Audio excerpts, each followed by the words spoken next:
So I'm going to present the project FinFraudSIM together with my colleague, and he's going to take over about halfway along, and then I'm going to, as I said, come back for some concluding remarks. So just a quick overview of the team. We had a very interdisciplinary research team with experts from the areas of computer science, AI and machine learning, human-computer interaction, criminology, and sociology and science and technology studies. So we were trying to merge all these expertise together to create the end result of the project. So the problem area we were trying to tackle was online financial fraud. And just to give you an illustration as to what a serious problem financial fraud and online financial fraud is, to begin with, let's define fraud. So it's in our definition was the use of false representation to gain illegal profits from another person or entity. And the consequences of this can be very severe, ranging from financial loss, emotional distress, through reputational damage, and decrease in trust in society overall. And again, just to illustrate the scale of it, 37% of all crime captured by the crime survey for England and Wales in 2024 were fraud cases, which means over 3 million fraud instances, and more than 80% of these cases were cyber crimes, and over £1 billion was stolen through fraud. And so you can see that despite all the efforts, the number of fraud incidents is still increasing. For example, there was a 19% increase between 2023 and 2024. And so we can see that despite all efforts by police, financial institutions, etc., financial fraud, online financial fraud is still happening, is still a big problem, and it's causing great harm to individuals, businesses, organizations, and society. So what is FinFraudSIM? It stands for Financial Fraud Simulative Analytic Research Platform, and it's combining, the main idea is that we wanted to combine knowledge from criminology, data science, AI and machine learning, and human-centered computing, and to utilize a criminological technique called crime script analysis, and to see how AI and machine learning based techniques can be used to enhance it, or to make it work better. And just a brief overview of what crime script analysis is. It's a method used in criminology and crime analysis to break down a criminal act into step-by-step sequence of events and decisions. And so essentially crime scripts are knowledge structures of these sequential steps that offenders follow when planning, preparing for, and undertaking a specific crime, as well as following the criminal act itself. So, for instance, it could be what are the actions that the offender does during preparing for the crime, what are the tools that they are obtaining, what is the knowledge that they're seeking for, how they are finding the victims, and then how they get in contact with the victims, what platforms they may use in case of online financial crime, etc. And the data used to create these crime scripts may come from police data, for example, investigation files, courts data, for example, case files, or prosecutors' statements. It can come from forensic data, either from the police or, for example, from financial institutions. It can come from academic research, just like the data we reviewed in our literature review, and it can also be open source data. And the main idea behind crime script analysis is that if you disrupt one of these steps in this sequence of events, for example, if you disrupt the use of a particular platform that the offender wanted to use to get in contact with the victims, then the crime cannot go ahead.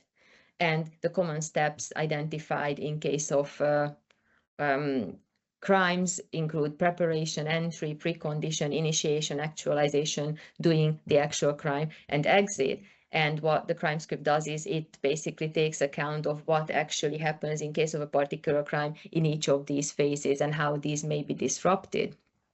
So what we've done in our project, basically we started with a review of the fraud landscape, and it discovered fraud, the landscape and the fraud victimization in England and Wales using data from the crime survey of England and Wales and other types of crime data to see which how does the fraud landscape look basically at the moment using the latest data, what are the most common offenses, etc. The second thing we've done was a review, a non-systematic review of studies using crime script analysis in online financial fraud research. And this kind of started out as a systematic literature review, but then we wanted to include grey literature. We wanted to do Google searches. So that kind of broke the systematic nature of it. So then we ended up with a non-systematic review, but then we did data extraction in a systematic way. So it's ultimately it's non-systematic, but we had a quite strict protocol to follow. And this was to map out data types, sampling techniques, data management techniques, and how scripts were derived from the data in case of online financial fraud. And the key lesson we learned from this was that there is no uniform, widely adopted approach. For example, data types range from discussion boards through participant observation of reenactments to help desk data. And interestingly, case files from criminal procedures come about less often than one would think, one would expect. We theorized that this may be because financial fraud is very difficult to investigate and prosecute. And for deriving scripts, again, the most studies use open coding and inductive coding. So again, this is more of a free method. There isn't a one fit for all method in this case. The third thing we've done was a very quick review of preventive interventions in online romance fraud. We focused on a particular crime type, which seemed very interesting. And again, there is no standard approach to interventions, but examples include peer support groups, behavioral methods, awareness raising through games and campaigns, legislative and policing approaches. And these can come at different stages of the crime script. The next thing we've done was a model crime script analysis on a specific case file just to illustrate it for the purposes of creating a mock-up. And I just included a little bit of that for you to see how this coding up works in practice. And then the next thing was to build the design, the mock-up. And now I'm going to ask my colleague Ed to come in and take over here to explain more about the mock-up, and then I'm going to come back after he finished. Hi. So based on the literature review, what we then found out from the literature was that there was a need for a methodological approach, because right now there are no standards of operation for actually looking at and investigating financial fraud. So most people apply different techniques to doing it. So what we found out was that there was a need for a way of actually looking at incidents, learning from past incidents, and then also applying situational crime prevention techniques to actually preventing and detecting and preventing crime as they evolved. Also looking at understanding offenders as well, and also understanding victims of financial fraud was a fundamental aspect that we actually discovered from the conceptual setting. So we structured FinFraudSIM so that it overlays the idea of what happens in each stage of a typical financial fraud orchestration, from the preparation steps, what the offenders' activities are, and what the victims' reactions are as well, all the way to after the incidents and the conditions of both the offender and the victim. And we based on this, we came up based on the research as well. We saw that there were several use cases, and we outlined 4 use cases. Next slide, please. So we outlined key 4 use cases to investigate and develop our mock-up on. There was a need for actually starting educating practitioners and also students of cybercrime and criminology on how to understand different financial fraud from the perspective of eliciting and information from cybercrime scripts. There's also need within the financial systems as well to understand the different ways of detecting and looking at risk assessments at each stage of the investigation. And there's a need for law enforcement support as well. And also there's a need for the regulator. I'll now share the key fundamentals of what we did with in terms of what we did in the mock-ups. We came up with 3 mock-ups based on the work we did. So what you're seeing now is a basic example of romance fraud. So we chose romance fraud because in the last few years, it was one of the highest ranked type of fraud reported by both CFAS and the National Crime Agency. So what you have is that in the preparation stage, you tend to have fraudsters create fake profiles, and then you have, what we did was extract the information based on that, looked at the key activities of past information that we have, and then you provide the financial analysts with warning indicators that they can act on.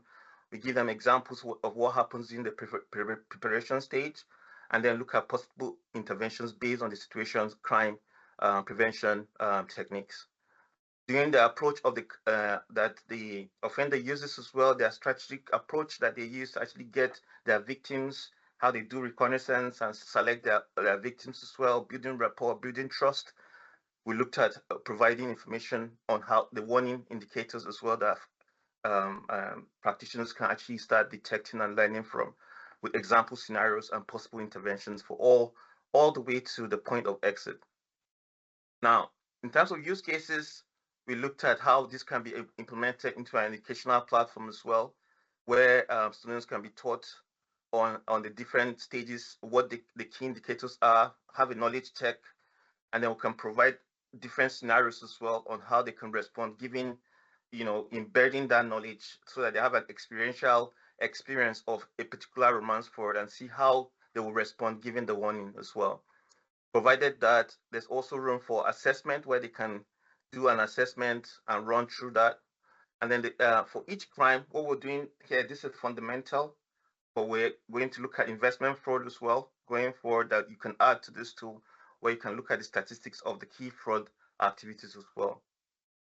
In terms of law enforcement, this can be also incorporated into a law enforcement existing system whereby law enforcers can actually look at past incidents, look at the case reports, and apply that and look at the different network analysis that are happening within a crime procedure, and look at different intervention aspects and see how they apply on how the offenders are also updating their activities based on different kinds of interventions.